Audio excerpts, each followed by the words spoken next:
네, 오늘 시승할 차량은 도요타 라보4입니다.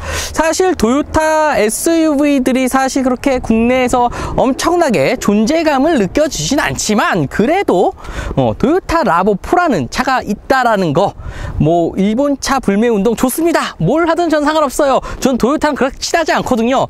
그렇기 때문에 그냥 오늘은 이런 차가 있다 정도만 좀 아는 그런 시승기로 그냥 간단하게 할까 합니다. 도요타 최초의 컴팩트 크로스오버 SUV로 1994년에 1세대 모델을 처음 런칭을 했고요. 그리고 2000년에 2세대, 2005년에 3세대, 2013년에 4세대, 그리고 2019년에 드디어 5세대 모델까지 완전히 풀 체인지된 모델로 돌아왔습니다. 국내에서는 2019년 3월 서울모터쇼에서 첫 데뷔를 했고요. 2019년 5월부터 정식 판매가 되었습니다. 근데 조금 불쌍하게도 2019년 7월부터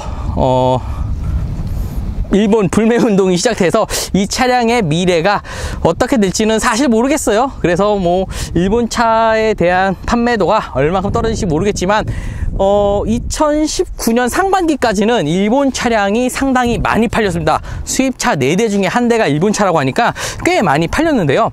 도요타 라브4는 4,580만원에 2.5 하이브리드 하이브리드 차량입니다. 가솔린 2.5 리터 가솔린 엔진과 하이브리드 기술이 적용이 되어 있는데요. 사실 차량 크기로 보면 현대자동차 투싼이나 기아 스포티지, 아니면 폭스바겐 티구안이나 지프 컴패스와 경쟁할 수 있는 모델인데 2.5리터의 가솔린 엔진 그리고 하이브리드라는 조합은 사실 경쟁 차량이 뭐가 있을까 생각을 하게 되는 그런 차량입니다. 가격이 4,580만원인데 똑같은 2.5 하이브리드인 닛산 무라노 같은 경우는 차량 크기로 보면은 이 차보다 더 큰데 약 5,400만원으로 한 1,000만원 정도 차이가 나고요. 그리고 도요타 고급 브랜드인 렉서스에 나오는 소형 SUV UX가 2.0 하이브리드인데 5,410만원입니다. 그렇게 따지면은 사실적으로는 4,500만원대 2.5리터 하이브리드 모델은 아마도 경쟁 모델이 딱히 없는 그런 차량이 아닌가 생각됩니다. 하이브리드라 전체적인 복합 연비는 15.5, 도심에서 한 16이고 고속도로 14 정도 나오는데 잠시 후에 시승하면서 이 차량의 느낌을 한번 살펴보도록 하겠습니다. 도요타 라브4로 오프로드를 해서 엔진룸 안에가 굉장히 좀 지저분하다는 점 좀 양해 좀 부탁드리겠습니다. 사실 엔진룸은 원래 깨끗했어요. 자, 2.5리터 하이브리드 모델인 라브4는 2.5 가솔린 자연흡기 엔진과 그리고 무단 변속기 CVT 조합으로 이루어져 있습니다. 그리고 한 가지 재밌는 점은 이 차량은 풀타임 4륜구동인데요. 풀타임 4륜구동과 풀타임 4륜구동이 아닌 두 가지 모델을 판매하고 있습니다. 그런데 재밌는 거는 라브4의 4가 4륜구동을 의미해요. 근데도 전륜구동 차량과 4륜구동을 나눠놨다는 점은 아마도 가격적인 측면 때문이 아닌가라는 생각이 좀 듭니다. 마력은 178마력에 22.6토크를 가지고 있고요. 전기 모터와 함께 돌아갔을 때는 222마력으로 출력을 보여주고 있습니다. 이 차량으로 서킷을 잠시 타봤는데요. 생각보다 출력이 200마력 출력 치고는 나쁘지 않은, 하이브리드 모델 치고도 나쁘지 않은 출력을 보여줬습니다. 이거는 잠시 후에 이제 서킷 시승 관련된 걸 한번 보고요. 2.5 하이브리드 모델로 연비가 어떻게 보면 2.5리터 가솔린이 들어갔기 때문에 연비가 안 좋을 수도 있고, 하이브리드가 들어갔으니까 당연히 줘야겠구나 라고 생각하시지만 투싼 2.0 디젤이 한 13km, 그리고 2.5 하이브리드가 들어간 경쟁 모델 닛산 무라노가 11.1km라는 점에서 라브4가 15.5km의 연비를 보여줬다는 거는 꽤 괜찮은 연비라고 생각이 되는데요.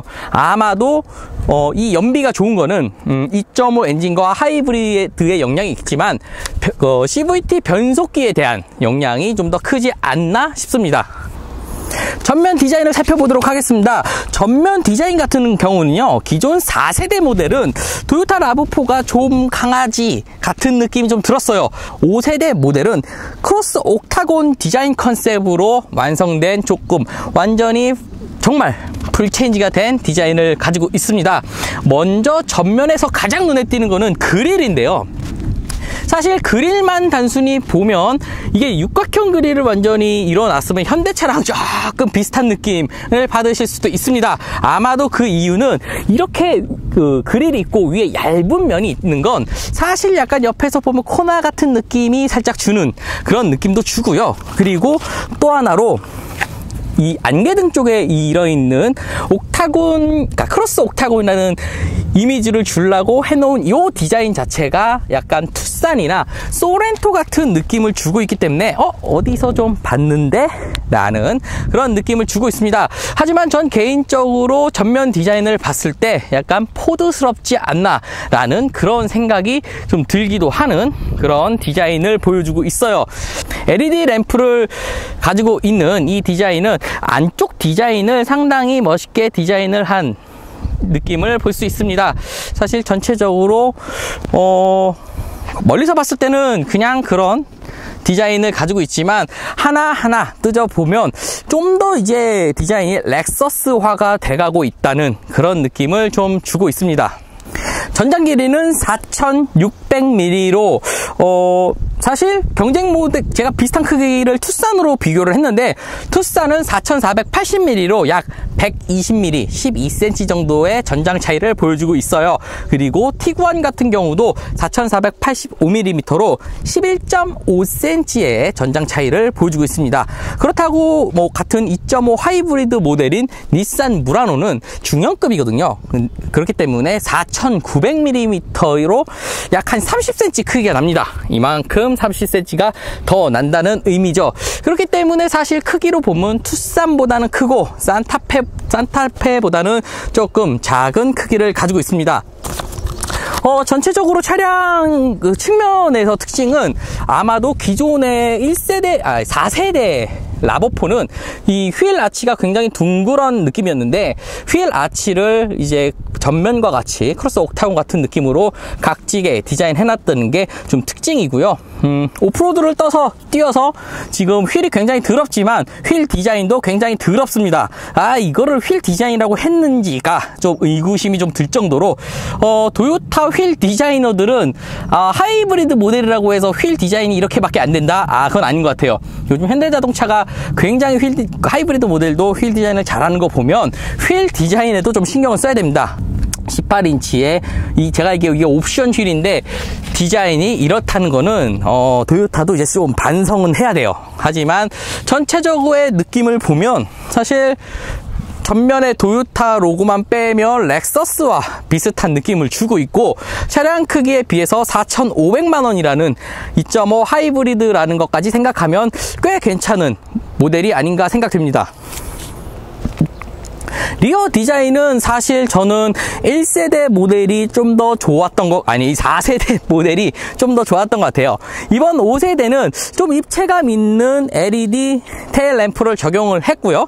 그리고 전체적으로 좀 더 차량이 넓어져 보이게 디자인을 했습니다. 차량 이제 하부 쪽은 뭐 비슷비슷한 느낌인데 2.5 가솔린 엔진이 적용되어 듀얼 머플러가 적용되어 있습니다. 저 듀얼 머플러를 조금만 좀 손 봐서 좀 이렇게 좀 팁을 좀 멋있게 만들어주거나 팁을 좀 크게 만들어줬으면 하는 생각도 좀 드는데 하이브리드 모델이니까 뭐 그냥 그렇겠지 라는 느낌도 줄 수 있습니다.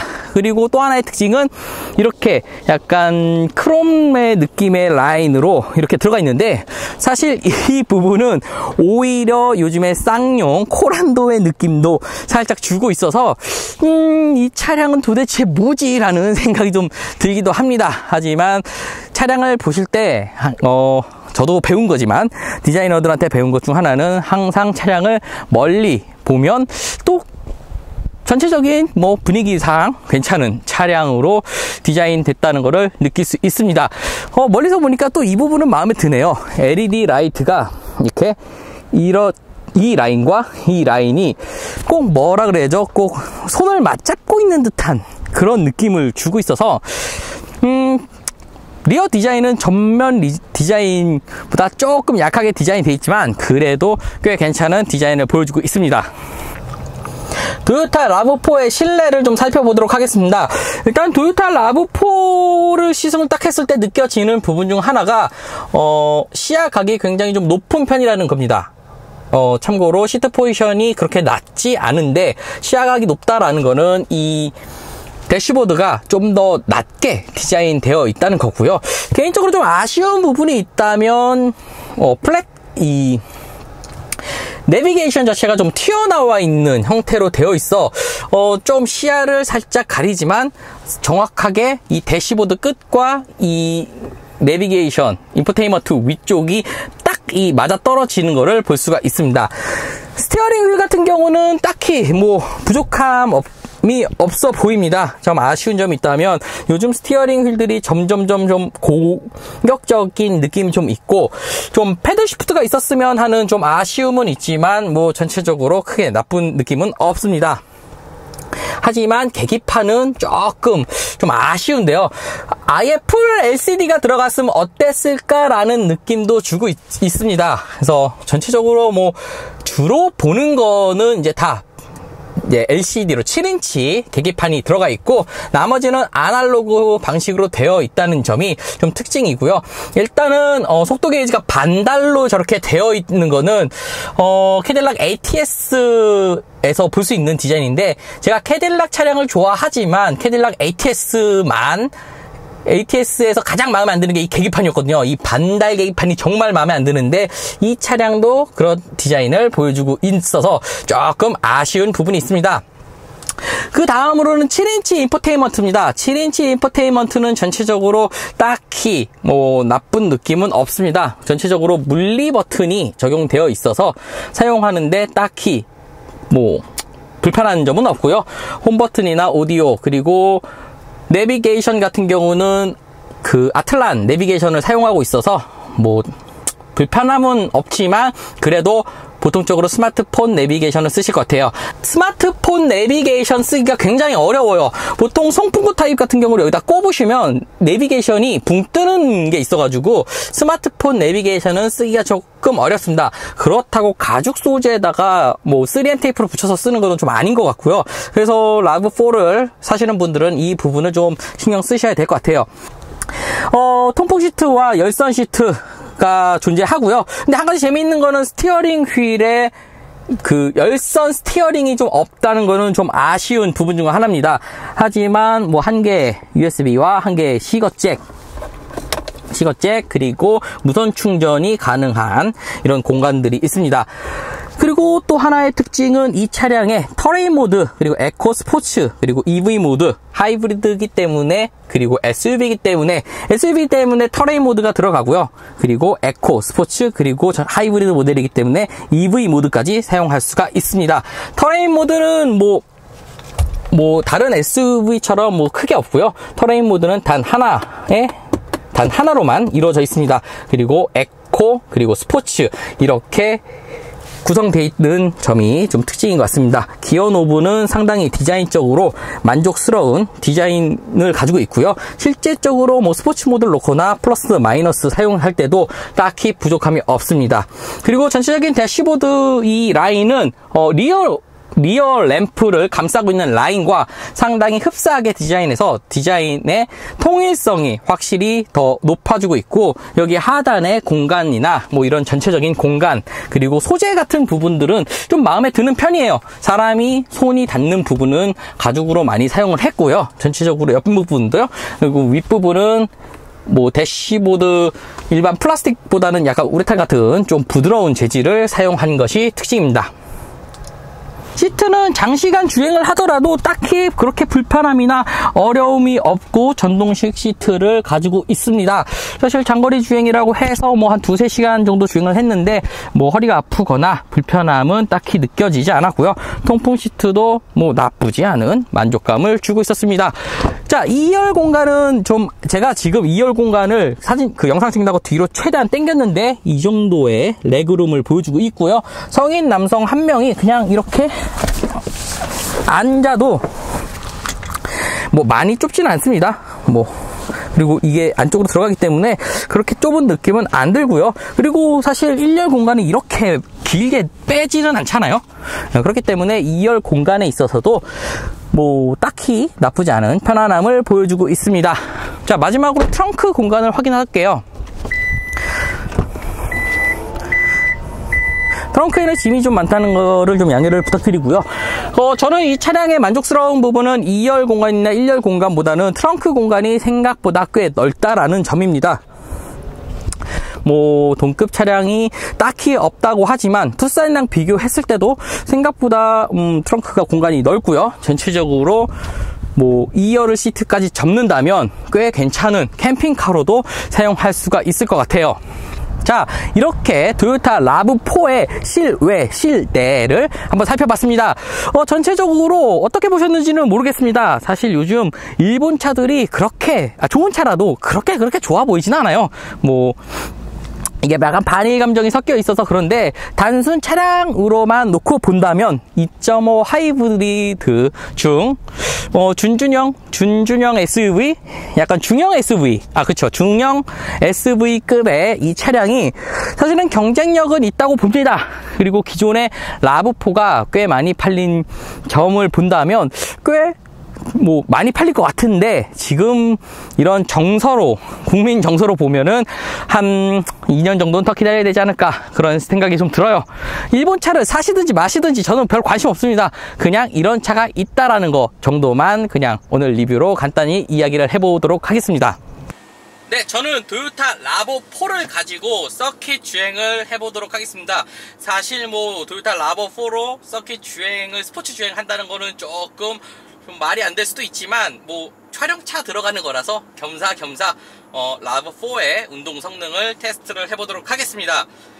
먼저 라브4 지금 솔직히 말씀드리면 이 도로 주행보다 이 서킷 주행을 제가 지금 라브4를 먼저 시승을 하는 거라 도로 주행에서 어떤 느낌인데 서킷에서 어떤 느낌이다 라고는 사실 지금 말씀드리기가 좀 어려울 것 같아요. 안전에 유의해서 최대한 비켜주면서 시승을 하도록 하겠습니다. 만약에 라브4로 여기서 사고가 난다면 제가 이 차를 인수해야 되거든요. 하긴 저는 별로 인수하고 싶은 생각이 별로 없습니다. 차가 아무리 좋아도 저는 SUV는 이제 그만 사고 싶어서 일단은 전체적으로 스티어링의 느낌이나 코너링의 느낌은 나쁘지 않은 걸 알 수가 있습니다. 사실 영상을 보시고 쟤는 왜 서킷 저따구로 타라고 하시는데요. 저 지금 뒤에 차들, 그러니까 제가 느리기 때문에 뒤에 차들을 신경 쓰면서, 그리고 제가 서킷 주행을 잘 못해요. 그렇기 때문에 최대한 안전에 유의해서 서킷을 타보려고 합니다. 일단 코너링은 되게 좋네요. 생각보다 투싼급의 차량이라고 치고, 그리고 2.5 하이브리드라는 점을 가정해도 서킷은 굉장히 서킷에도 굉장히 좋은 느낌을 보여주고 있고요. 일단은 차량이 2.5 가솔린 엔진을 돌리다가 코너링을 탈출할 때 느낌이 생각보다 좋습니다. 그때는 이제 모터가 개입을 하는 것 같은 느낌이 있는데, 사실 제가 전문 드라이버도 아니고 하기 때문에 사실 뭐라고 말씀드리기가 좀 애매합니다. 하지만 전체적으로 차량의 이 단단함이나 그런 느낌은 꽤 좋다고 말씀드릴 수 있을 것 같습니다. 브레이크도 하이브리드 치고 나쁘지 않은데요. 보통 하이브리드 차량 같은 경우는 브레이크를 밟으면서 충전을 하기 때문에 사실 브레이크감이 좀 나쁠 수도 있어요. 하지만 이 정도면 그냥 이 차는 하이브리드라는 느낌보다는 약간 2.5 SUV 같은 느낌이 좀 더 강한 느낌이 있습니다. 서킷 리뷰 같은 경우는 강병희 선수나 아니면은 우리 그 모트라인의 까만형 리뷰를 참 많이 보는데, 제가 서킷에서 이렇게 리뷰를 하려니까 이거 되게 어렵네. 말하면서 서킷을 타는 게 생각보다 어렵네요. 근데 더군다나 서킷을 대충 그냥 이런 차를 가지고 서킷을 타는 것만 해도 상당히 놀라운데 리뷰까지 하려니까 더군다나 이 차량에 대해서 아무 생각 없이 지금 타고 있기 때문에 할 말은 별로 없어요. 하지만 얘가 예를 들어 2.0 가솔린이었으면 조금 아쉬운 느낌이 있지 않았을까, 2.5니까 충분히 매력적이지 않을까 라는 생각은 주고 있습니다. 가속적인 부분은 그냥 2.0 가솔린보다 조금 더 나은 것 같아요. 개인적으로 하이브리드에는 2.5 터보가 안 들어갈까, 2.5 터보가 들어가면 더 재밌지 않을까라는 생각이 좀 들긴 하지만 그래도 이 정도면 충분히 매력적인 차인 것 같습니다. 토요타 라브4를 이렇게 같이 시승을 하면서 이것저것 이야기를 해보도록 하겠습니다. 일단 토요타 라브4는 앞서서 말씀드린 대로 2.5 가솔린 자연흡기 엔진과 그리고 하이브리드 모터를 결합한 차량입니다. 사실 2.5 하이브리드라고 하면 국내에서 비교할 차량은 없을 것 같고요. 단순 크기만 비교했을 때 투싼이랑 그냥 투싼보다 조금 더 큰 차량이라고 보시면 됩니다. 일단 SUV지만은 전체적인 느낌은 되게 세단 같은 느낌이 살짝 들어요. 전체적으로 일본 차의 특성인 약간 부들부들한 느낌이 꽤 괜찮은 것 같고요. 일단 뭐 가속력적인 부분은 뭐 라브4 제로백 편에서 확인하시면 되겠지만 가속력도 꽤 괜찮고 나쁘지 않은 모습을 보여주고 있습니다. 일단 뭐 가속력적인 부분에서 2500cc라고 생각을 하고 이 차량을 시승하면 사실 이게 그게 빠른 차가 아니다 라고 느끼실 수 있는데, 이 차량은 뭐 세팅이나 이런 거를 개인적으로 느꼈을 때는 빠른 차를 만들기보다는 조금 부들부들한 편안한 차를 만들려고 노력한 것 같아요. 그리고 연비가 일단 15.5로 이 정도면 디젤, 이 차량보다 조금 작은 투싼 2.0 디젤이 13이라고 했을 때 15.5는 상당히 좋은 연비를 가지고 있습니다.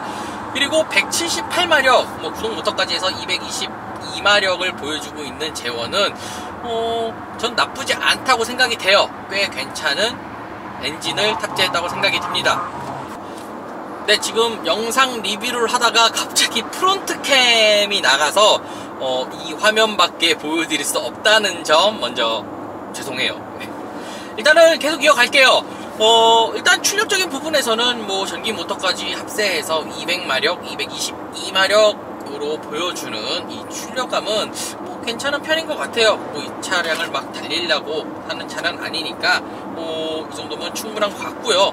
그리고 일본 차들을 보면 닛산 같은 경우는 뭐 3.0의 하이브리드를 넣고 3.6의 하이브리드를 넣고 뭐 이런 거를 많이 볼 수 있는데, 보통 그런 차들은 이제 하이브리드를 무조건 연비를 위해서 있는 차량은 아닙니다. 하이브리드가 뭐 예를 들면 닛산 Q50 하이브리드 같은 경우는 출력적인 부분에서 전기 모터의 영향을 굉장히 많이 받거든요.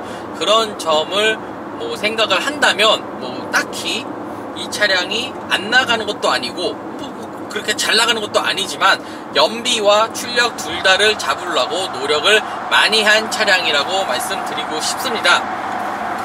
뭐 전체적으로 차량에 대한 이런 뭐 편의사항 같은 경우는 일단은 여름이라서 핸들 열선 없다는 거는 뭐 딱히 중요하게 느껴지진 않지만, 그래도 4,500만원짜리 차량인데 핸들 열선 없고 통풍 시트가 들어갔다는 거는 조금 난해한 부분이 아닌가 싶습니다.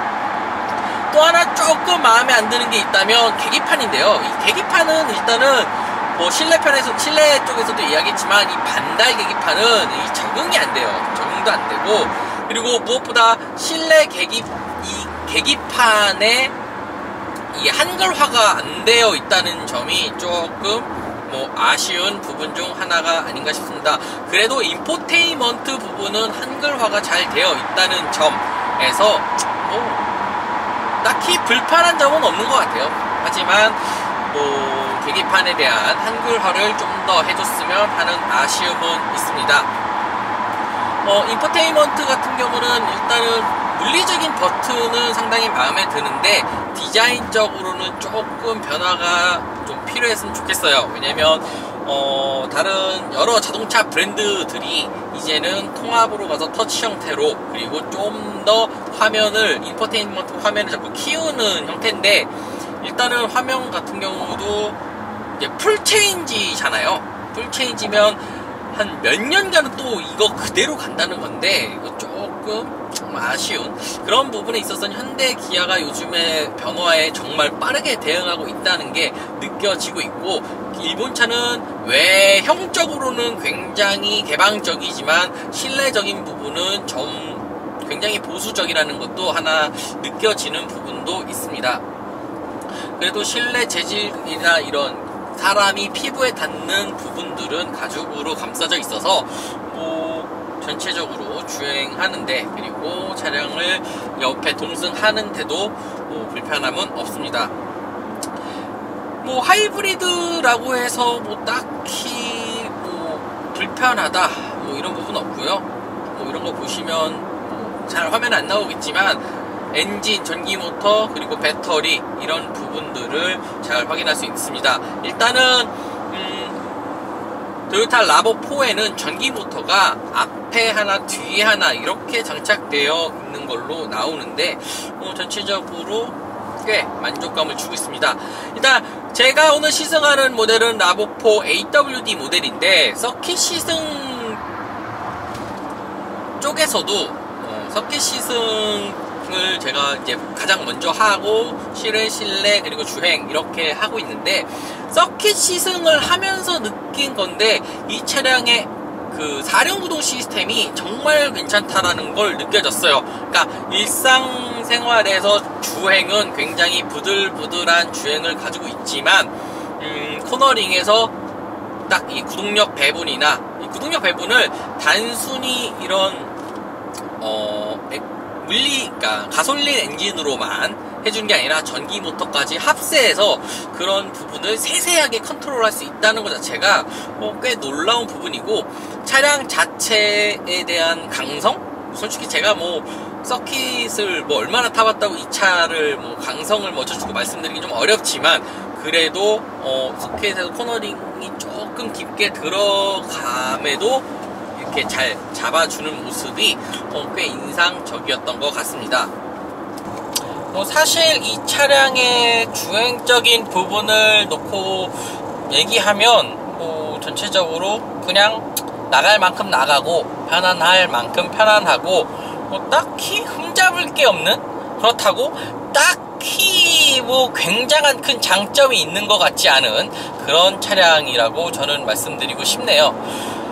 일단은 가장 이 차량의 장점으로 꼽는다면 4,500만원 가격대에 중형 SUV, 국내에서는 뭐 투싼보다 조금 더 큰, 그리고 산타페보다 조금 작은 크기를 갖고 있는 중형 SUV라는 점에서 뭐 4,500만원의 하이브리드 모델 이 정도면 뭐 충분해 라고 할 수 있을 것 같습니다. 사실 뭐 이 하이브리드 SUV라는 게 사실 선택권이 많이 없잖아요. 지금 제 생각으로도 이제 닛산 무라노나 아니면 뭐 렉서스 UX 뭐 이런 차량들, 또 뭐가 있을까요? 뭐 또 많겠죠. 뭐 니로 하이브리드는 빼고요. 니로 하이브리드는 솔직히 가격이 너무 싸요. 소형 SUV인데 3,000만원이 안 되잖아요. 그래서 사실 뭐 작은 차도 괜찮다고 하시면 저는 니로 하이브리드를 좀 추천하고 싶어요. 왜냐면 가격대 상품성적인 부분도 이 굉장히 뛰어난 차인데, 니로 하이브리드 너무 작다, 근데 나는 SUV지만 하이브리드를 사고 싶다 라고 하신다면 이 차량도 뭐 나쁘지 않은 선택이 되지 않을까 싶습니다. 딱히 이 차는 뭐 그렇게 할 말은 많이 없어요. 그리고 이 차를 뭐 엄청 빨아줄 생각도 별로 없기 때문에 오늘 시승기는 여기까지 하도록 하겠습니다. 아직까지 구독 안 눌러주신 분 구독 한 번만 눌러주세요. 오늘 새벽 5시부터 나와서 지금 오후 5시거든요 12시간을 지금 리뷰를 하고 있습니다. 사진 찍고 리뷰하고 있는데 제 블로그도 많이 놀러와 주시고 유튜브 구독 한 번만 눌러주시면 감사드리겠습니다. 자, 오늘 도요타 RAV4 시승기는 여기까지입니다. 감사합니다.